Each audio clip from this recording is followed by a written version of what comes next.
Check. Mic check. 1, 2. Yo, is this thing on or what?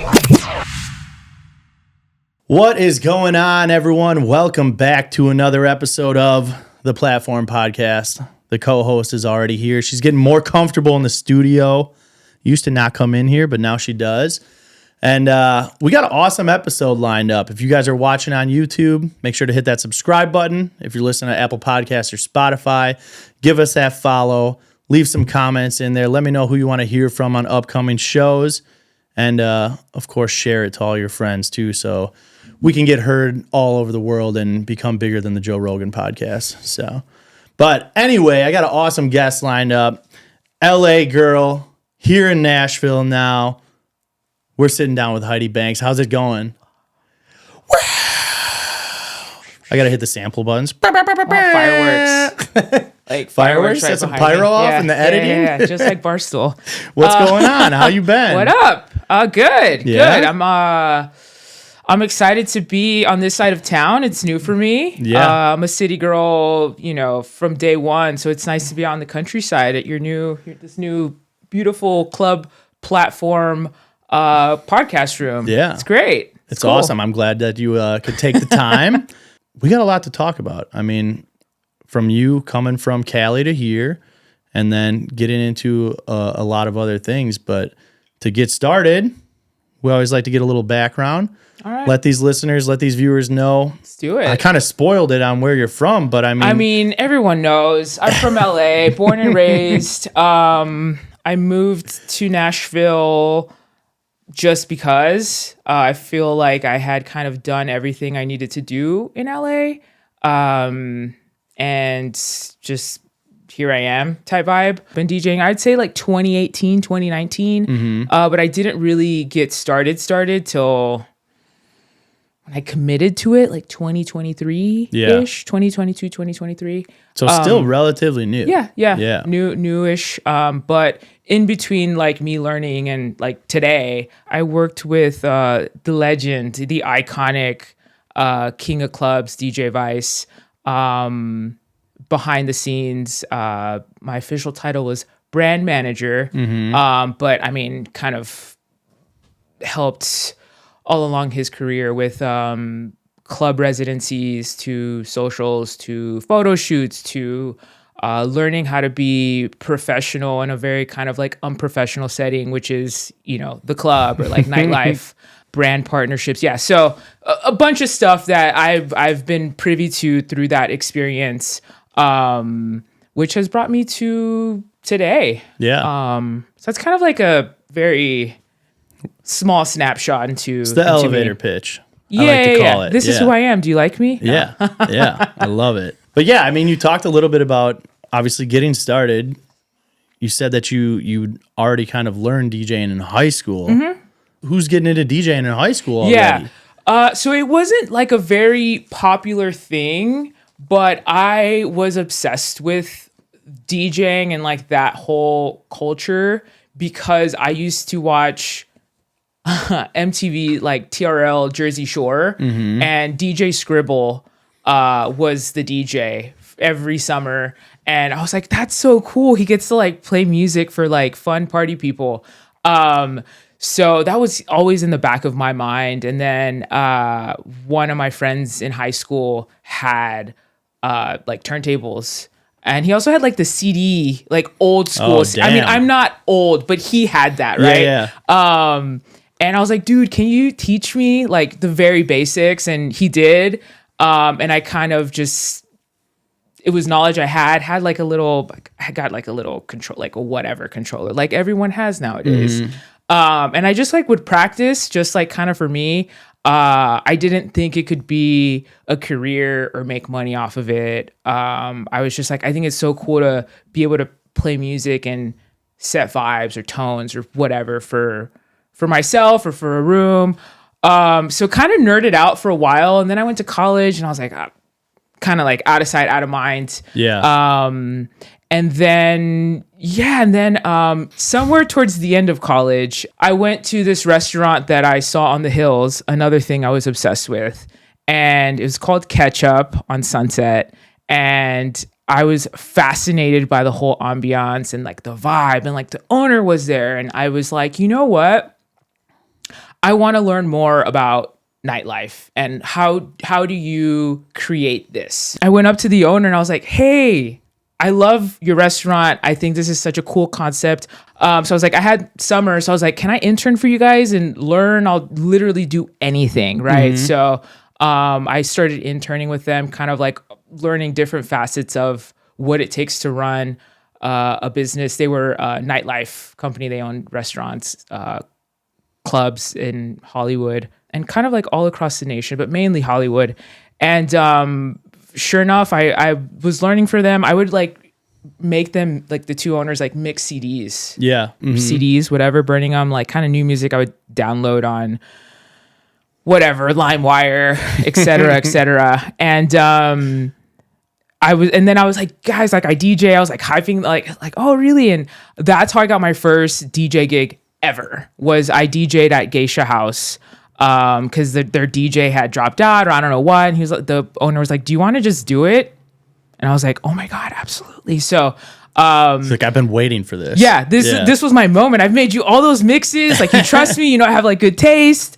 And yeah, so that was like my first gig. And then I played a few other times, but again, still didn't pursue it because I didn't believe it could be like a thing. Had a few sets here and there, but didn't commit truly until I've had like 17 lives. So I also became, I was like obsessed with fitness. Yeah. So I became a coach. Like I would coach like fitness classes, and I got annoyed at it was like always like the same Spotify playlist, like beast mode or whatever.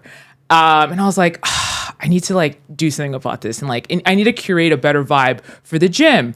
So I started just making workout mixes, which I know you've seen. Yeah. That was like my whole thing. It was like fittest on earth. Yeah. So I was coaching and then playing my own mixes and like hyping everyone up. Was this like still while you're in college, or are you done at this time? 5 years post-college, 6 years post-college. Yeah. I was working with Vice, but this was like a thing I was doing on the side because I get bored. Like if I need to always be doing something. You got ADD, huh? Maybe ADHD a little bit. Very, very minor, but I think so because I always have to be doing something with my time. Yeah. So I committed to becoming a coach and doing these mixtapes or these mixes for it, like workout mixes. Yeah. For my classes, and I would like upload them on Mixcloud, and then I started getting like not views but plays. I started getting all these streams. Yeah. And I was like, oh, like maybe this could be a thing. I don't know, but I'm just gonna keep doing it. And then COVID happened, and then I wasn't coaching, and I was like, but everyone was like working out at home, so I kept doing the mixes, and then started picking up gigs once LA started opening up. I lived by the beach, so I would DJ a lot at like Sharky's, Tower 12, those types of spots, kind of dive bar-y places. And then I reached a point where I was like, it's time to go. And I came to Nashville. Just like that? Just like that. There's no like, you're just like, all right, I'm done with this. This is over. Then what made you pick Nashville? So I was doing the gigs, Sharky's, the beach cities. And I had a lot of private gigs, which were good, but it wasn't like enough. Yeah. And I was also doing social media for other people. Oh, that's another thing. I was doing social media. One of the other lives. Yeah. 17 lives. I was doing social media. So like I was able to do a bunch of things. I've always been very entrepreneurial in that sense of like, let's do things and like make money and just always be doing something. But so I was doing private gigs, those little gigs. And I kind of reached a point where I was like, I don't know how to expand in LA anymore. Like, what am I going to do? Play like Avalon? Like, that'd be cool. Absolutely. But like, I just didn't see where it was going. So I was like, I need to do something about my life right now, where I'm at. I'm at a good point. I can move if I want. Originally, I was going to move to Austin, Texas. And then I had a couple friends that moved out here from LA. And I came to visit with them. And then I was like, oh my God, I love Nashville. Yeah. So I kept coming to visit and coming to visit and coming to visit. And I was like, maybe there's something to the city. And my friend was like, why don't you just move to Nashville? Because I just picked Austin because I was just like, it's cool. It has a similar Nashville vibe, but definitely does. Yeah. I think I made the right choice in choosing Nashville because I think there's just more opportunity in nightlife. I agree 100%. Yeah. Yeah. Yeah. It's definitely Music City. And surprisingly, not just country. Yeah.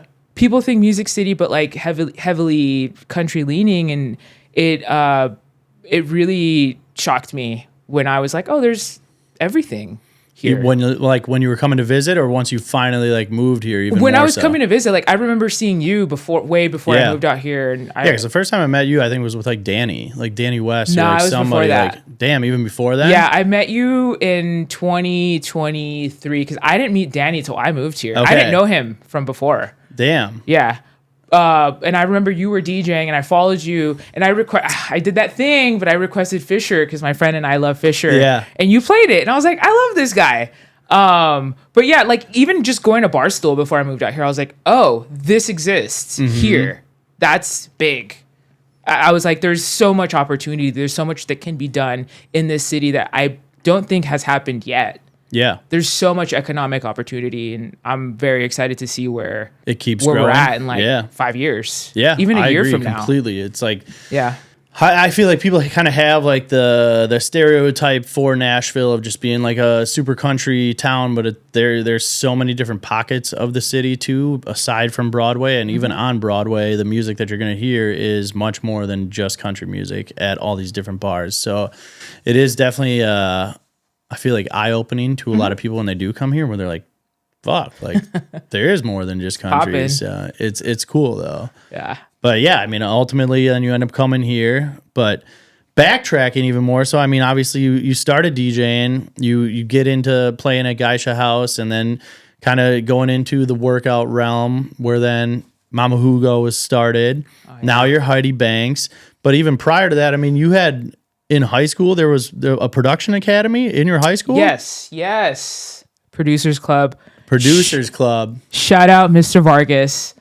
Yeah, I was always also I've just always been musically inclined. Yeah. I took guitar lessons, piano lessons, but I did quit those because it was very hard. So can you play them at all, really, or not? I could give you some chords on the guitar. Right. Yeah, I have an acoustic guitar. Piano still. too, or no? Piano, I quit after like a month and a half. So piano's like the biggest thing that if I could go back in time, I would learn piano. Agree. 100%. It's like, I feel like the biggest instrument that would help you with everything musically, from music theory to then chords and chord progressions and knowing all that kind of shit that you can then apply to everything in production. Wish I could just go back to when I was 10 and become Mozart. But yeah, you started doing this production. Yeah, so I wanted to be like Timbaland and like Pharrell, but I was like, I don't know how to do that. Yeah. And one of the teachers, the science teachers, also had a background in music production, and super talented guy. And he taught us how to use Ableton. Not Ableton, sorry. He taught us how to use Reason. Yeah. Ableton wasn't until way later. Yeah. But so we learned on Reason and learning like all these different plugins and like synthesizers, and it was all just like on the laptop. And he taught us how to like record a full song. We made like an album, like between not just me, but like all of us. We made an album.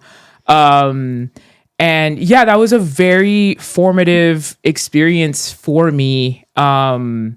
Because it's like all these things kept happening where it's like, you can do it. And I just didn't, it wasn't like registering. Yeah. You know, like, should I have, like, why didn't I, looking back, I'm like, why didn't I just do it and like keep doing it, just you know? Dive full into it. Why did I make 2 songs? Why did I make 17 songs, you know?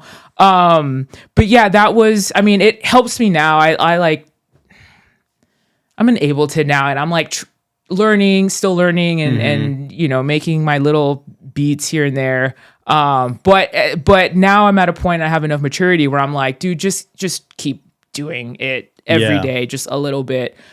because eventually I think it does turn into something. Yeah. Yeah. Life has taught me a lot of things, and I'm very grateful for all of these experiences that have helped shape me into who I am today. Right now, are you like learning just by yourself, or are you teaming up with anybody out here? So I went to the Beat Junkies Academy, Yeah. and I learned Ableton with Babu. Babu taught us how to use Ableton at the Beat Junkies Academy in LA.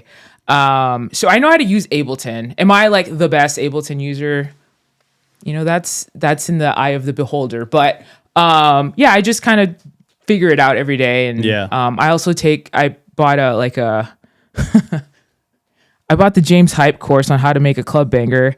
So I've been learning from that also, and kind of YouTube videos and trying to figure out. I think the hardest thing is figuring out like, what do I want to sound like? Yeah. And that's the scariest part.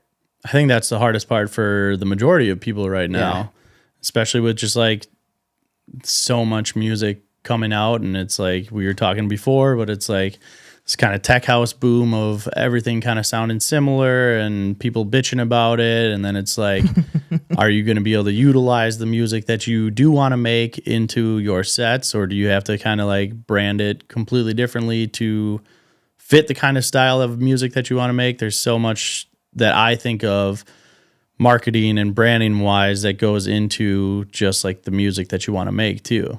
Because we see so many people out here where it's like they have different aliases to be able to play these open format sets, but then also be able to play artist style sets where they're playing the music that they love and they want to make and they are making. Yeah. So it's just a lot of thought that goes into it. Yeah, I agree with you 100%. I will give a shout out to Manager Mike. Yeah. I think he's one of the guys out here that is really honed in on like who he is musically. Also, just as he's a cool guy. Yeah, he doesn't give a fuck about anything. He's like, else this but is disco. who I am. Yeah. You know, and I really applaud and appreciate that he's just like tripled down on his disco funky house vibe. And that's like all he's about. And that's a very hard point to reach as a DJ artist, whatever. So shout out Manager Mike. He's doing awesome now too. I mean, he's been traveling, playing other shows in other cities and stuff too. So it's cool to see. Yeah. But then, yeah, I mean, that's exactly kind of the point where he really honed in on the brand and the vision, the direction that he wanted and stuck with it. So then he's protecting everything that he has from his brand too. And it's all exactly what he wants to be doing. So it's cool. But I mean, aside from that, I mean, you did go through this production academy stuff in high school. And now you're here, you're DJing. When did you kind of finally realize like that, hey, DJing is what I want to do, between the 17 lives and college and then working with Vice, which we'll get into too, but then doing the fitness stuff and then kind of playing the spots in Hollywood and LA and then getting out here to be like, all right, I'm putting everything else to the side. Like DJing is the full workload. It became real for me when I decided to change my DJ name. I used to go by Mama Hugo because I was very into like the Latin music and but I moved here and I was like, I need to acclimate to my environment a little bit. I didn't like that people weren't pronouncing the name correctly and I had to correct them every time. And I was like, it's not gonna get better, right? Yeah. I can keep correcting people, but like I don't want to have to do that. So I sat down and I was like brainstorming names. I'm like, what is like easy to say, but has like this sort of like pop star quality to it. I was like, oh, I love Britney Spears. I was like, Britney Spears, Calvin Harris, like 2-3 syllables. And I went down this rabbit hole of like models from the 90s. And I landed on like Tyra Banks and Heidi Klum. So I just merged the two names together and I became Heidi Banks.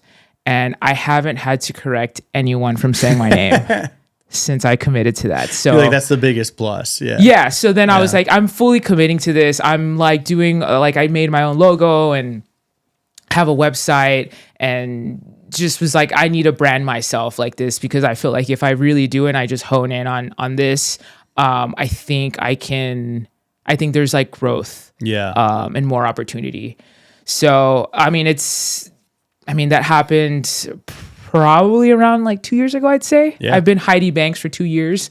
And I feel like from where I started to now has been tremendous. So I think I made the right choice. What about like the momentum and stuff? Because I mean, obviously as Mama Hugo, it's like you have a pretty good amount of buzz as the fitness DJ, and being able to kind of apply it to a lot of these people that are listening to these mixes specifically for workouts, and being able to send it to different gyms and different trainers and all that kind of stuff. Did you notice any kind of downslide in the buzz that you were having after a rebrand, or was it still just like people knew who you were, but then you were kind of going away from that realm of things a little bit? Yeah. I mean, I definitely had to guide people through this rebrand. Like I did a post, and like it was a letter to my fan base of like, I'm not abandoning you. I'm evolving. Like you're evolving with me. So, I mean, yeah, but people were kind of like, aren't you this other person? And I was like, yeah, I am. I was.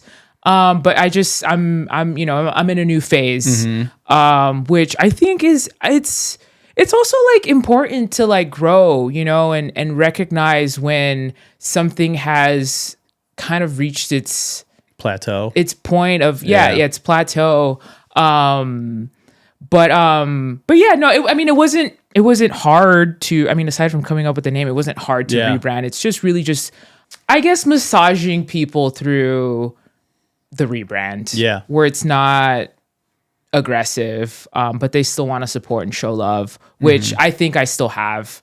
If anything, it's grown even more. So yeah, I think Heidi Banks is in a good spot, and I will say I don't think Heidi Banks would have happened if I hadn't moved to Nashville. Yeah. So then transitioning to Heidi Banks, when you first coming out here, obviously Mama Hugo and getting you started. How about getting your foot in the door out here? Like, how difficult did you find it to transition from LA, Hollywood, being a Cali girl, and then coming out here and getting your foot in the door at a lot of these venues? That is a great question. So I didn't know anyone except my two friends, and they're not in nightlife. So no help from them then? Zero. Yeah. Yeah. I mean, they're supportive of my DJ career, but I mean, yeah. So I just started going out like to wherever, and I met Danny West, who you know so well, a real firecracker, Tasmanian devil type. As I met him, and he was doing the bookings at Ava, RIP. That's the first venue I played out here, and only venue I played at for a long while. But that was sort of that was my entryway into the Nashville downtown nightlife. I had big cosigns from the guys that were running Ava. Shout out Eric Storms. Yeah. But yeah, that really helped me, and like just hanging out with them. It was like if I had just stayed home when I moved out here, I mean, who knows where I'd be? You really have to be out in these streets. Dude, it's something that is like, I don't think so many people realize in the service industry, just in general, whether you're a DJ, a bartender, bottle girl, manager, whatever, the networking side of things and just going and like showing face at different venues and connecting with other DJs and all that kind of stuff is so big for yourself and your brand and your ability to get booked at places. Because if you're friendly and professional and showing up to these places, and then obviously if you're showing up to them, you start to understand what they're looking for and what the party is like, and then talking to managers and bartenders and different staff members and building those connections is a lot of the times so much bigger than being a good DJ even is at that point too, where it's like you just start to build those connections, and that gets you into a lot of places because they're like, damn, she's cool, he's cool, like, yeah, let's give him a shot. And then once you go in and then you fucking kill it, then they're like, all right, this is easy now. More opportunities come from that. Just being a good person, from a genuine place. Yeah. I've can had sense the fake shit for sure. Yeah, I've had like some people just come up to me at certain points of the past 2 years I've been playing out here and just kind of like, I don't see them ever. Like, oh, how do you get booked here? Kind of very like, and I'm like, talk to the manager. Yeah. Like, I can point you in the right direction, but like, dude, you never hang out here. You just want a gig. Like, it's not, you have to approach it from a very genuine place. Because nightlife is, in a weird way, it's like a close-knit family. You're bonded by the club, I guess. Yeah. So like, how do you, like, contribute to that? You know, like, don't just show up and be like, book me. Like, it's just slimy. 0 out of 10 times do I think that has ever worked for anyone. It's not. So. Yeah, it's the approach is it's incorrect. I mean, it's like any job. Yeah. You don't show. I mean, hire me at like, I don't know, the bank or whatever. It's like, okay, well, like, let's talk. Like, again, it's like massaging yourself into whatever it is you want, you know? Just going out, showing face. Yeah. Buying people shots, taking shots with people, talking, asking them genuinely, like, how are you? You know, like, that's the easiest question you can ask someone, you know? And don't do it when they're DJing. Wait till like after, be like, yo, let's get lunch. Like, when I moved out here, I met Mason, who was the second person to book me out here, right? And I was like, dude, can I like buy you lunch and like just talk to you and like learn? You don't have to do anything for me. I just want to learn the landscape a little better, right? Just stuff like that. Like, you don't gotta buy him a bottle.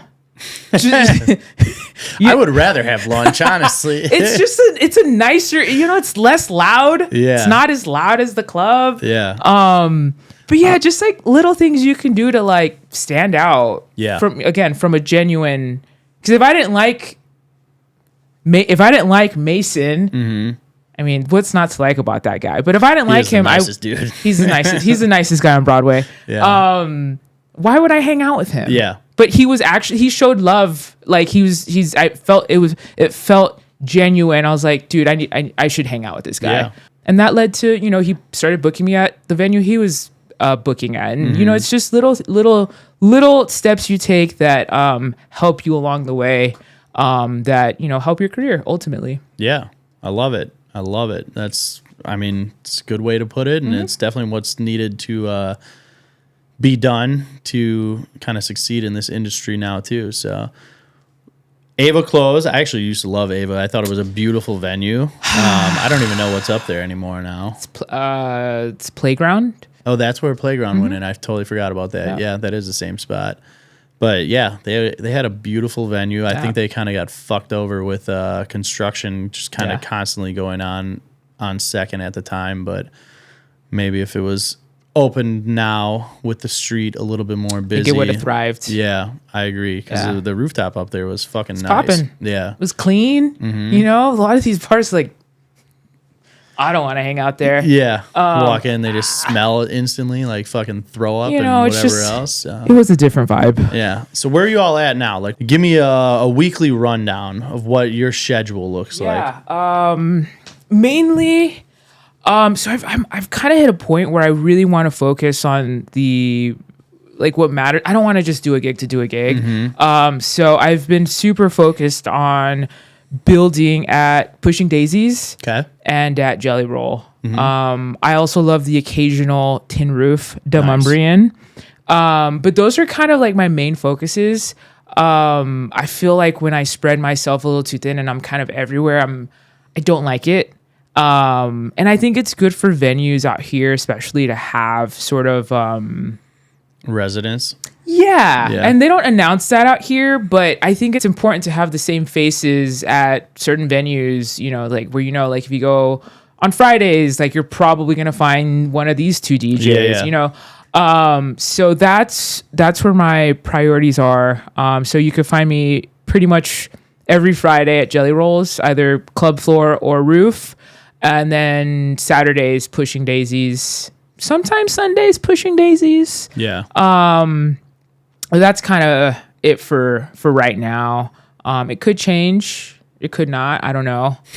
I'm just There's new spots popping up all the fucking time. So all the time. who But knows? I'm happy. I'm happy where I'm at. Yeah. I like my schedule, and I don't want to mess that up. Yeah. So yeah. I think kind of what you said too, of just having the consistency of the DJs. I always will 100% back that helps curate the room too, versus having a new DJ every single night of every weekend, where then clientele comes in and every night is a different vibe, and you don't know what to expect in the venue. So the consistency for the entertainment is kind of all over the place, versus having a consistent, like, hey, I know it's one of these two people on a Friday and the music is good every single Friday, that it helps you come back there more regularly, because like that it's going to be on point. Yeah. Yeah.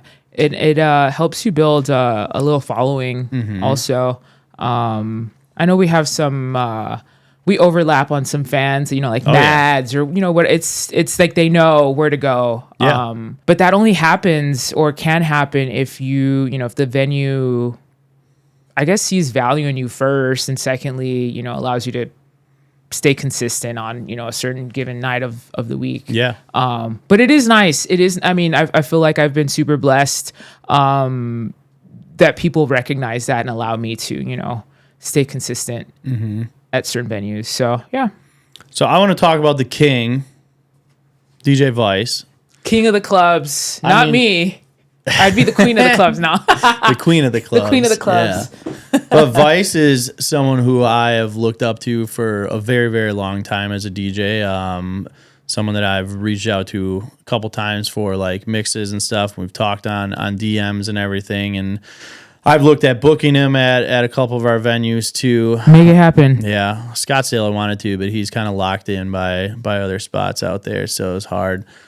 But would love to have him at other venues of ours, because he fucking crushes it. You were his brand manager for a while, kind of in and out prior to DJing. I know that you said you had learned a little bit about DJing and stuff prior, but weren't DJing at the time that you were his brand manager. First of all, what was it like just kind of following him through his career progression? Because he's one of the guys that has had such a long career. Not even just like a long career, but he's still killing it after having such a long career, where it hasn't like tapered off really at all. He's still playing the biggest clubs in the world, huge festivals, doing private events for the biggest brands. He's doing everything. And you got to kind of follow along and watch the progress. So what was it like while you're watching him? And then how much, looking back on it now, did you learn to be able to take away and be able to apply to yourself now?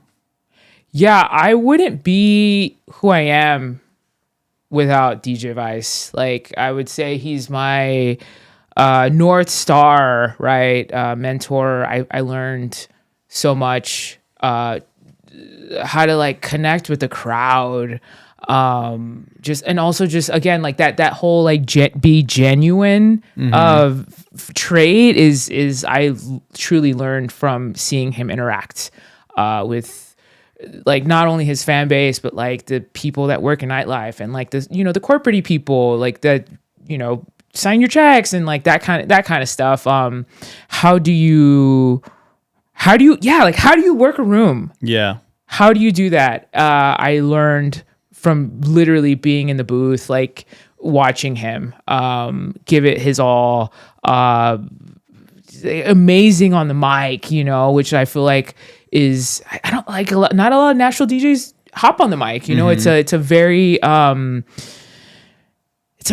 like refined skill that I feel he's perfected. But yeah, no, working with him was truly a one of a kind experience. I don't think I realized how big it was when I was in it.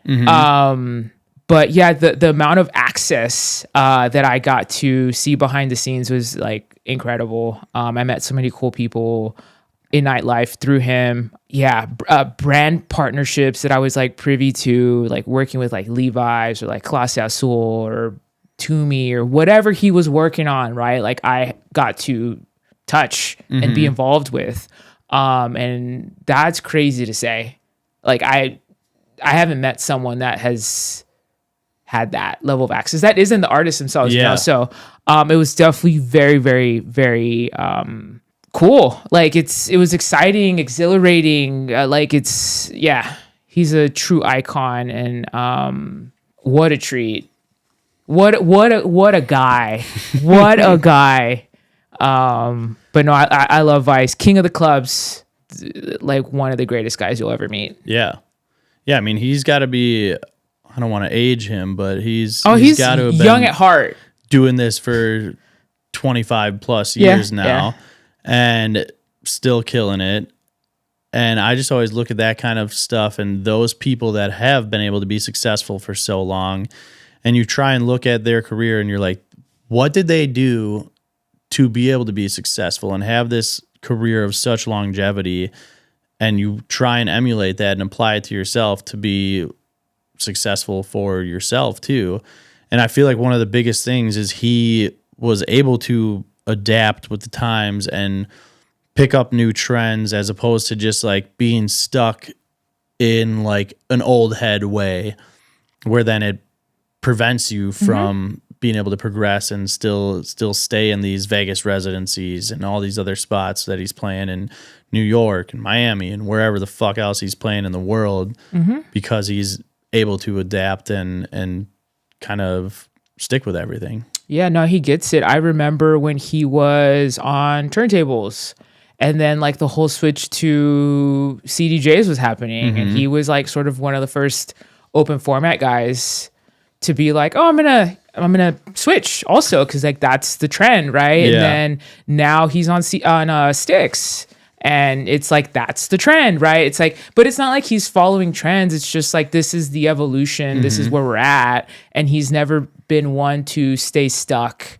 in that, like how you said, like the old heads, the old school, like, oh, well, this is real DJing or whatever, right? It's like he's like, I'm just gonna adapt, and he has like a very like open, free spirit to his way of being and his way of like his work ethic, right? Yeah. So he's always very like you said the word adapt. He does adapt. Yeah. He evolves, and that's something that I wish more people did, but I get it. It's hard to get out of your own head sometimes and be like, let me think of this idea in another way, or like from this person's perspective. And he's someone that truly gets it. So like being his brand manager and working with him for everything, how are you applying that to yourself? Is there brands that you're trying to work with? Is there things that you're trying to do with your own brand bigger than just like the open format stage of being able to play places on Broadway? Have you thought of trying to kind of expand the brand to more and turning Heidi Banks into something that could be more of like an artist style branded thing? Yes. I mean, currently, I learned this from him is just always being on point with how you look, like style wise. So I try to do at least like 1 or 2 photo shoots.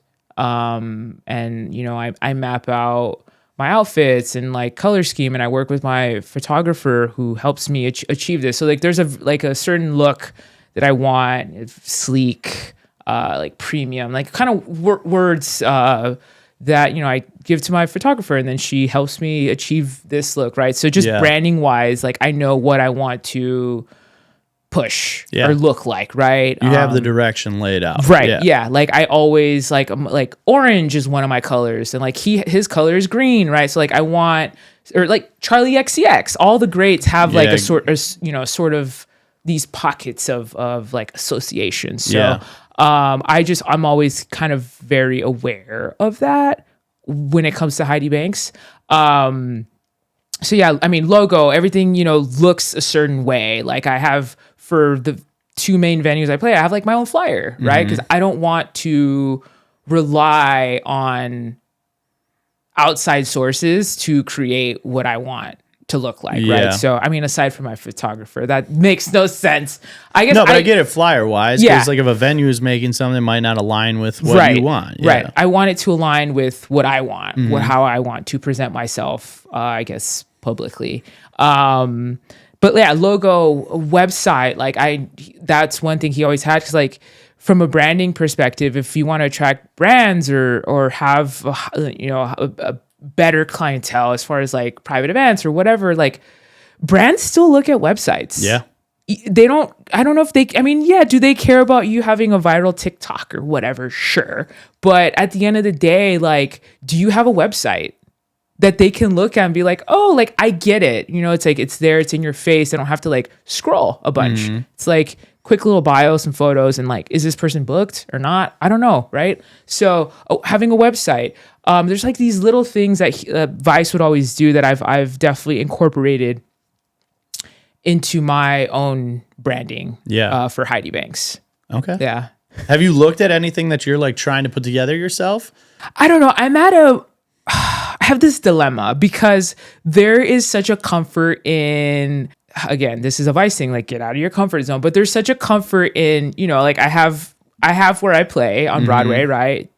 And I like that I can go home and go to sleep and wake up in my bed, right? It's nice. It's the best. There's nothing better. Yeah.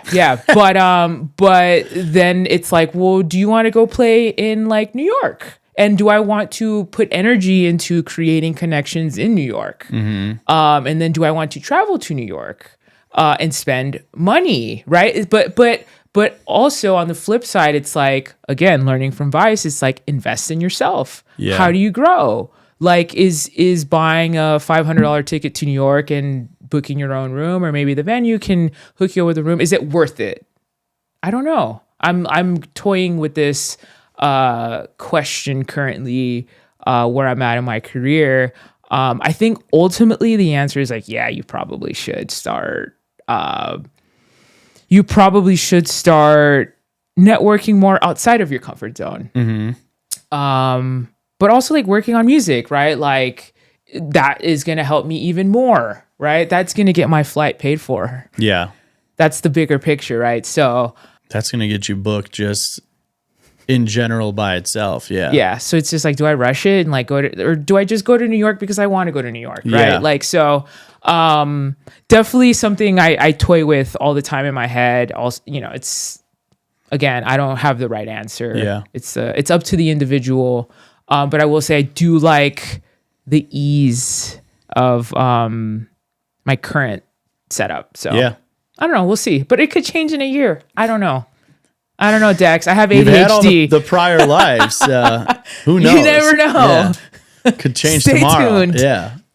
But yeah, I mean, I feel like that's one of the harder things is like trying to figure out what you want to do and what direction that you want yourself to go as an artist, a DJ, a brand, whatever you want to call yourself. And everyone's vision is different. I mean, some people, that's all that they want to do is just stay in Nashville, play on Broadway, make their money and play these gigs because it is good. I mean, you can't complain with the work out here. But then there's people that have a vision of like, I want to go play in New York and LA and Florida and all these other spots.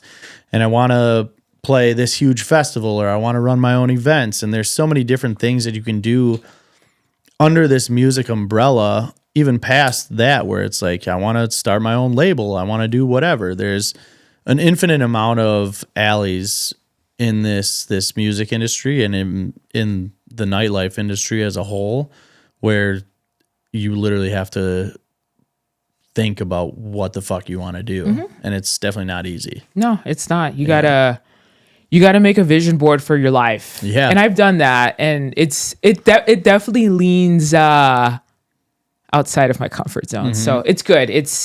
I know what I need to do. I just need to do it, right? You talked about getting new photos taken and stuff. Like, you have a photographer that you work with here or where? Yeah. I work with her here. I met her through manager Mike. Yeah. Who is she? Plugger? Yeah, in? This is in my opinion, one of the best. You know what? Fuck it. She's the best photographer in Nashville. Shout out Sammy Hearn at Sammy Hearn, SammyHearn. I just saw her yesterday. We shot some super, super cool stuff. Nice. But yeah, I've worked with her since the first shoot, and I want to keep working with her. Again, like in the same way that I was saying, or we agreed on the point of a venue having consistent DJs, I think it's also important to consistently kind of work with the same people or people in that same realm, because that's how you truly can, lock in on your branding and help solidify who you are as an artist. Yeah.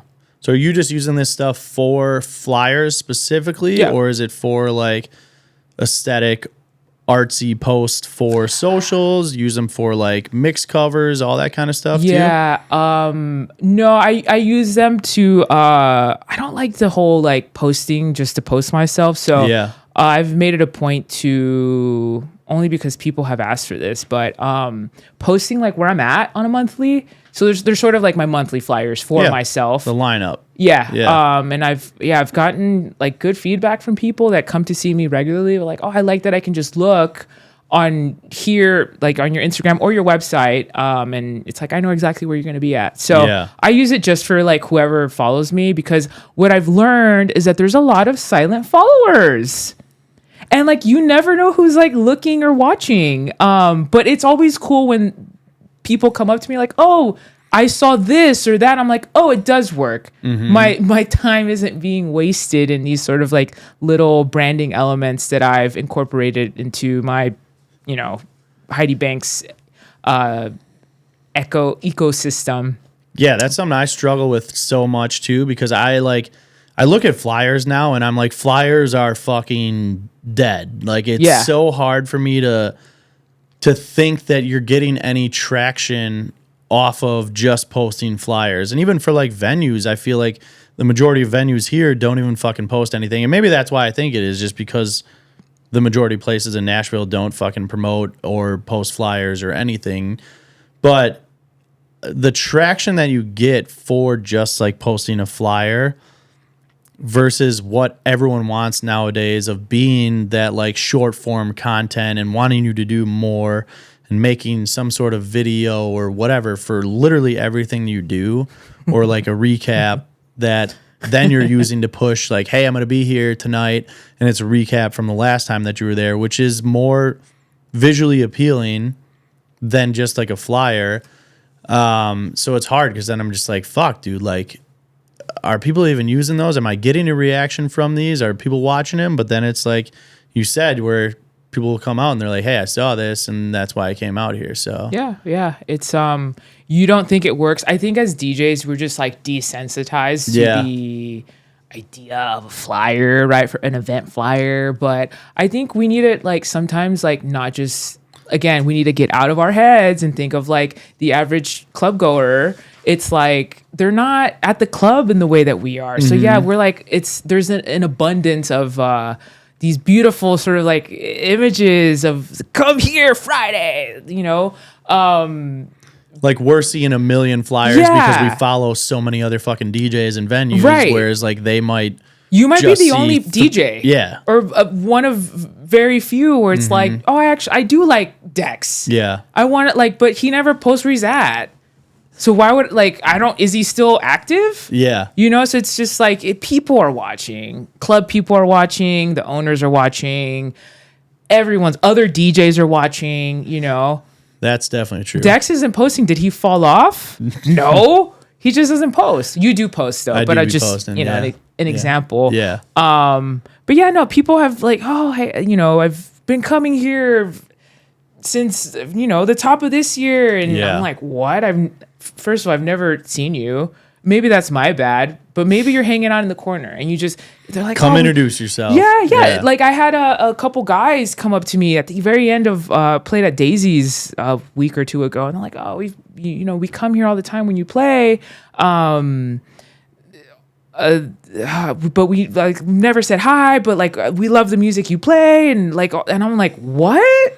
That's so cool to hear. But like, I would have never known, so it's just, you don't know who's watching. DJs want to hear that shit too. Yeah, like it was nice. People in general. Yeah. I mean, people want to get feedback. Yeah. Like that positive feedback can change somebody's night for sure, or their week or their month. Like, whereas not hearing it ever and you're there every week, like Come hype your DJs up. Hype them up a little bit. Yeah. No, if they deserve it. The Heidi Banks fan club has been doing a great job. Thank you guys so much. I love it. I appreciate the support. When you're building these kind of nights and you're playing places like Daisies or Jelly Rolls where you're playing consistently, how much do you look around at the room and look at the bartenders and look at your manager on the floor? And obviously you're looking at the crowd and reading the room, but just seeing the different energy from person to person. And you notice that if you're connected with like the staff, that then they're connected with you a little bit more. They'll give you a little bit more energy during your sets. And then that kind of rubs off on the crowd. Do you kind of see a positive effect in building relationships with the staffs that then rubs off on the crowd too during the nights? No, I definitely. So, I mean, a lot of times I'm coming on like at 9 and there's like no one in the room sometimes. So it's definitely like, who can I focus on right now for a vibe, right? Yeah. Sometimes I'll focus in on like the, group of 5 girls or 5 guys that are in the room, and I kind of try to build off that. Sometimes it's the bartenders that I'll just ask them like, what do you want to hear? Sometimes they don't know, sometimes they know, whatever. But like I use anything I can to help build the night. Sometimes the vibe is already there if I'm like coming on after another DJ. So if the room is packed already and I see the bartenders like doing this behind the bar, that to me is like the best sign. Or sometimes the bottle girls are like, "Oh, you're killing it right now." Yeah. Like I love that because I can just like I don't know, it keeps me fed throughout the night. That or like I love a good birthday shout out. I love birthdays just like in general. Like I love my birthday, but like there's like this excitement like that you can feed off of when somebody's it's my birthday and you shout them out, whatever. They always think it's such a big deal. They're scared to ask almost, I feel, and it's like, dude, just some people are scared to ask. Other people do not give a fuck. Like, oh, do a birthday shout out. I don't care. It adds to the night, or it adds energy to the room. If I know some DJs think it's like a little like destructive to the set, but like I like when like the bottle girls are like, can I get like a birthday song, or like can you play like a bottle song? Like I don't care. It just adds to the night. It helps them make more money, which then they love me more because like, wow, every time she plays, I make more money. Which I've also heard from like bartenders. So I try to help them as much as I can because ultimately it helps me in my sets. Yeah, I think that kind of stuff also helps just the overall energy of the room. I mean, if I'm a client and I'm on the other side of the bar and I'm listening to the music and I'm seeing the bartenders dancing and the bottle girls dancing, like you said, like that energy wears off on you for sure. And you're like, oh, okay, cool. Like they're having a good time. I'm seeing other people dancing. Like you're going to start moving a little bit. Yeah. I would hope. Yeah. If not, you're like awkward as hell. Yeah. You might be a robot. I don't know. Get out of here. Yeah. Like NPCs. Oh, those are the worst at the club when you see the group of NPCs and they're just standing there. And I'm like, what do you move? Like, why are you Shake here? It a little. Like, what are you doing? Yeah. Drink a little. Do you think a lot of DJs kind of underestimate that, like, that relationship that you have with the staff? I feel like so much of Nashville is kind of booked through these agencies and not really by, like, the staff themselves. So a lot of times these people just show up to their gigs. They walk in, might not even get introduced to anybody by staff. Like, if you're not going out of your way, where I know that you are very, very outgoing, you're going to introduce yourself to people. But a lot of these people might just show up, play their gig, leave. And I feel like DJs don't realize how much of a disservice they're doing to themselves. Obviously, one, from a networking standpoint, you're not doing fucking anything. But then two, just having that connection, like people in that bar will move more just because they know you and they're friends with you and they talk to you. Yeah. And they'll feel that set a little bit more. I agree with you 100%. I mean, every time I DJ, my main goal is like, I want it to feel like a house party with your friends. Like that's my main goal, right? And like, do I know everyone in the club? No, but there's like key characters. And if I can get them going, then we can set the tone for like a fun house party night. But a lot of that comes from like talking to people that work in the club in whatever sense. It could be like the security. I love security, like at all the venues, because like they make me feel so protected, right? But the bartender, it's talk to them, go on an off night, and like, yeah, just introduce yourself. Like, oh, I DJ. I just started DJing here. Try the drinks, like just connect with people again on a human level, like a true like connection. You have to get out of your head again. You have to get out of your own head if that's something that scares you or what. It's like, well, you're a DJ. That's scary. That's scary, and it's in and of itself. You're being judged and seen by like random people every night. Yeah. So if you can overcome that fear, you can talk to people on and off night. It's kind of crazy to think about it that way. That like, I see people making faces at me sometimes, and I'm like, oh, they don't like me. Oh well. Yeah.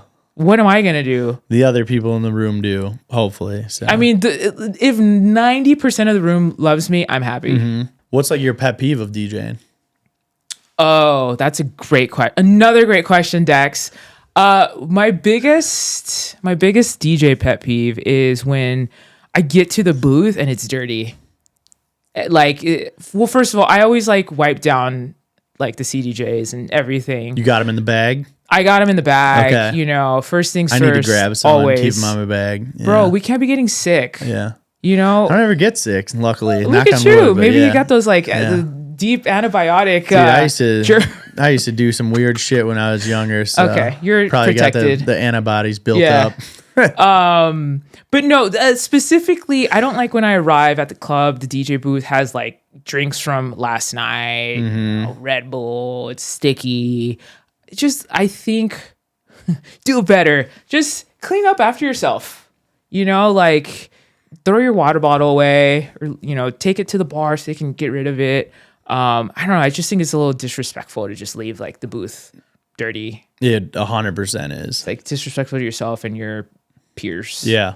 The venue too as a whole. Yeah. I mean, it's like, dude, these are the people that are booking you and paying you money and you're just going to leave a mess like that. Yeah. It's fucking annoying. And especially with how many people are through venues in a day in Nashville, where the majority of these venues are doing entertainment from fucking 10 a.m. until bar close every single day. Yeah. Where then it's like, whether it's bands leaving stuff or DJs leaving stuff or just people hanging out in the booth and then they leave stuff. It's like, just fucking pick the shit up. Yeah. That's like one of my biggest pet peeves too. So I love that one. Yeah. Yeah. That's a good one. Don't be a slob kebab. Yeah. Slob kebab. I like that. Yeah. Clean up. It's not that hard. Yeah, you guys got to let us know yours because that's going to be a good one. I feel like. Yeah. What's your biggest? We're going to have some good ones on there. What's your second biggest DJ pet peeve? Behind that, yeah. Let's get on to some even better shit. Uh-oh. We added a little new segment on here called "Hear Me Out." Okay. So everyone's got these songs. You got your go-tos while you're playing.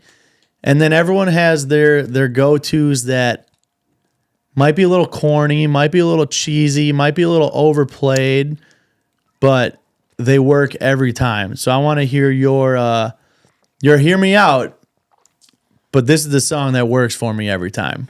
One of the corniest songs I play, but it always works, is "Shaggy, It Wasn't Me." And I don't even, to me, that's just like a corny song, but maybe it isn't.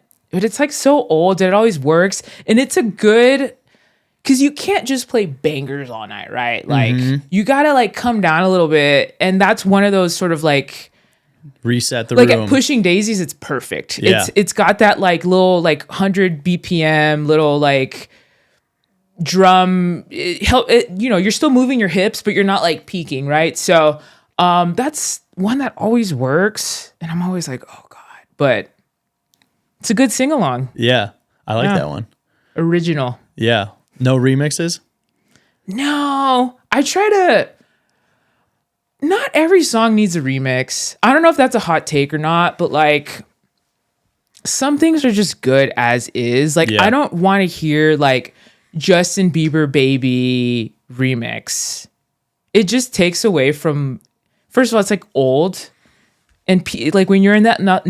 When you're in the nostalgic pocket, you want the original. You want the original. Yeah. You want the Katy Perry original, right? So I try to stay away from like these crazy remixes I come across. I feel like you hear it even more out here because like the country tracks that do get played out here get fucking insane remixes for them that 90% of the time I feel like don't even match the song. They're like at not all. in the same key. Yeah, dude, it's like a song about a guy that lost his fucking girlfriend and he's like crying in the song and talking about his truck and drinking beer. Yeah.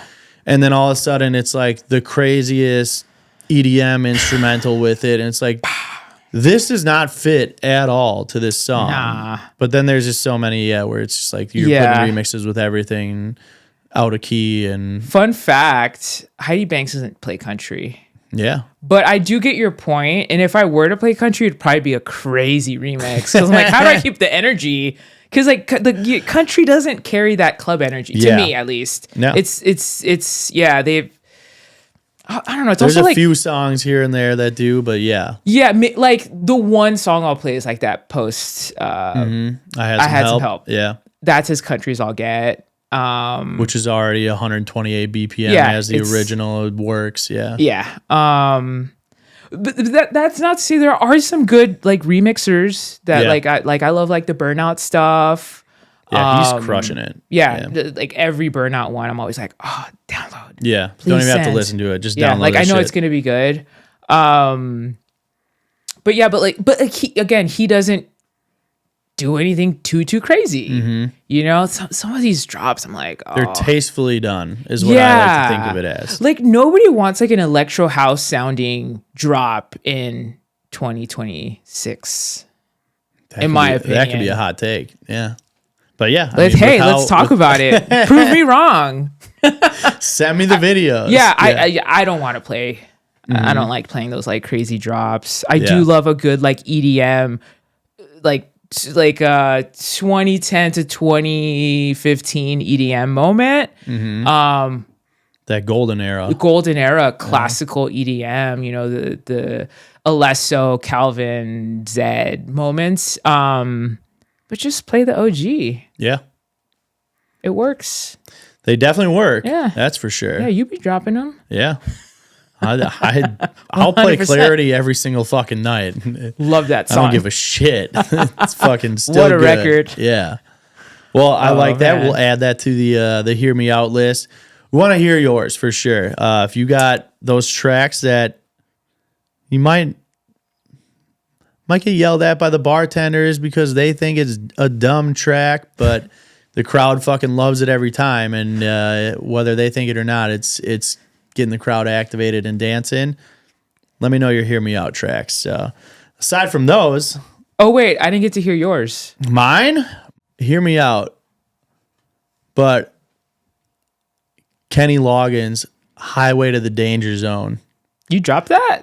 The Top Gun theme song, dude, fucking will just be a banger.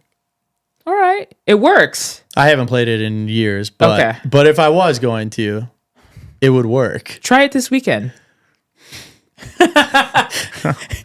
You never know. Maybe 4th of July weekend, it'll be a all little right. bit more fitting. That's very but- appropriate. Very appropriate. But that could be mine for this week. Yeah, I think that would be one that would work. I think Luna's is Who Let the Dogs Out. I was literally gonna say that when she walked in. I was We're gonna connected. say, you know what? Hear Me Out, Baja Men, Who Let the Dogs Out. That would get the crowd hyped up. Yeah. You know what? Somebody actually requested that the other day. And I was Really? like, I don't have it. Yeah, I literally, it's like, that song is like so old and it's not on I my don't think radar. it's a bad thing to not have it. Yeah. It's probably better it's not in Yeah. on my laptop. Sorry, girl. Well, let's get to your platform playlist. I've been adding songs from all the guests. So we got a little platform playlist going on Apple Music, Spotify, SoundCloud, because not everything is on Apple Music and Spotify. Luna's just sitting right underneath you. So let me hear your top 3 songs right now. Currently, the year is 2026, and I am feeling. I really like that Hugo record, Jamaican. Jamaican Bam Bam. Good.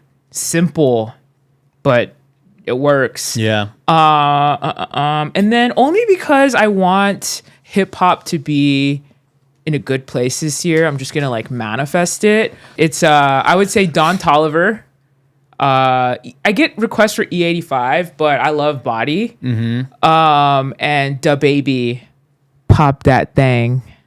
Those are two bangers Incredible. right now. Yeah. Incredible. Yeah. I played it like right when it came out, and like one of the bottle girls was like, "Oh," and I was like, "Oh, that's the reaction I want." When, like I try to introduce like the newer, like the Metro Boomin stuff, and like it's taken a while for people just want the song they know. Yeah. And they want to know it immediately. But I've been trying to train my audiences into being, open and receptive to like new hip hop. So I'm trying. I hope you are as well. Oh yeah. It's hard. Yeah. It's hard because it's like I feel like there's not as much good stuff coming out from that genre that has like an energy that fits for the club. Like some of it works for when you're driving or whatever else, but it's hard to get a lot of that stuff to work in a club environment. But those two are crushing right now in my sets as well too. The Baby's last couple, he's been kind of having that like Jersey club bounce to a lot of his records. Kind of like Fat. Yeah. That one works. Banger. But Pop That Thing is But yeah, he's been crushing it. Whoever he's got producing his new stuff has been on that Jersey club vibe, and it's fucking Keep it up. Yeah, it's very good. So we'll get those three added. We got more additions to the playlist, and then as they keep going, I mean, the playlist is stacking up. So I like it. Got new flyers made for him. So I need to send you my new press photos. Yeah, coming soon. Yeah, TBD coming soon. TBD. Yeah. Big news coming soon. No. But yeah, last thing we got to do. What is it? You got to put somebody on a platform. So every episode, guests got to find somebody that they want to put on a platform, shine a little spotlight on. It could be another DJ. It could be your favorite brand, your favorite restaurant, your favorite event. Just somebody that you want to shine a little spotlight on. Get these listeners, get these viewers to go check out their Instagram, check out their event, check out their store, whatever it is. Who you got? Sammy Hearn. I talked about her earlier in the podcast, but she's my photographer. In my opinion, one of the best photographers in Nashville. She's great, super cool, easy to work with. So yeah, follow her at Sammy Hearn, SammyHearn. But yeah, if you have the time and energy, treat yourself to a photo shoot with Sammy Hearn. Yeah. Or any photographer, really. Work on yourself, invest in yourself. Yeah. Get some new shit done. I love it. Yeah. That's all I got, man. You got anything else that you need to pitch? You need to get set? Oh, Azure. We forgot about this. Damn. I didn't even have to say. I think we're connected. Once you looked up, I instantly. So there's this thing in improv where you have to like look at each other and like say the same thing, and we have that thing going right now. Yeah. This is a great pod. Telepathy. Pretty much. Yeah. Because you knew. So I instantly knew. Drop it on them. We got Azure Day Party coming to Nashville.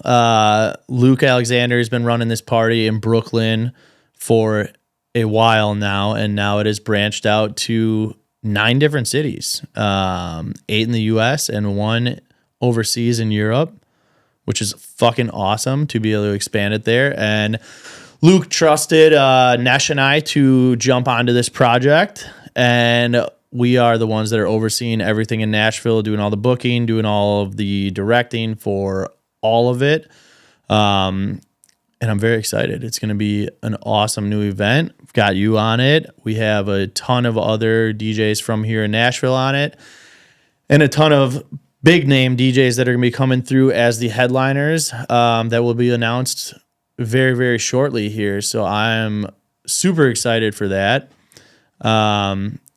And yeah, I hope that you are too. It's going to be pumped. Awesome. June 14th is the lineup I'll be on, or the day I'll be on. I think you're playing. Yes. We got D-Wake. Myself, you, headliner. I can say this because I feel like it'll be out by the time that this episode comes out. Hope. My boy Kazes is going to be on it, who crushes. He has played Azure in New York a bunch of times, and every time that he's out there will send me the sets, and they're fucking awesome.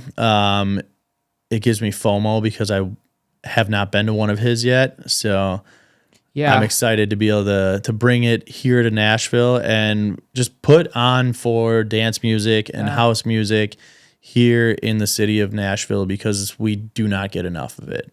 Agree with you 100%. Yeah. Kaze is also a great editor, remixer. Yes. Yeah. Tasteful. Yeah. Another one you can just download. You can trust it. But yeah, no, I'm excited. June 14th. It's going to be fun. Also fun to prep for like a set like that. You know, it takes you out of your, takes you out of your element and into, you know, maybe in an uncomfort zone. You know, it's fun. It helps you stay on it with like the new music and what can I do that's a little different than my club sets. And so I'm really looking forward to prepping for that and being on the lineup with the one and only DJ Dex. And DJ Kazes. And DJ Kazes. And DJ D-Wake. Yeah. No, it'll be awesome. It'll be a lot of fun. And we've had a lot of buzz already for it here in the city. And then DJ's pushing it.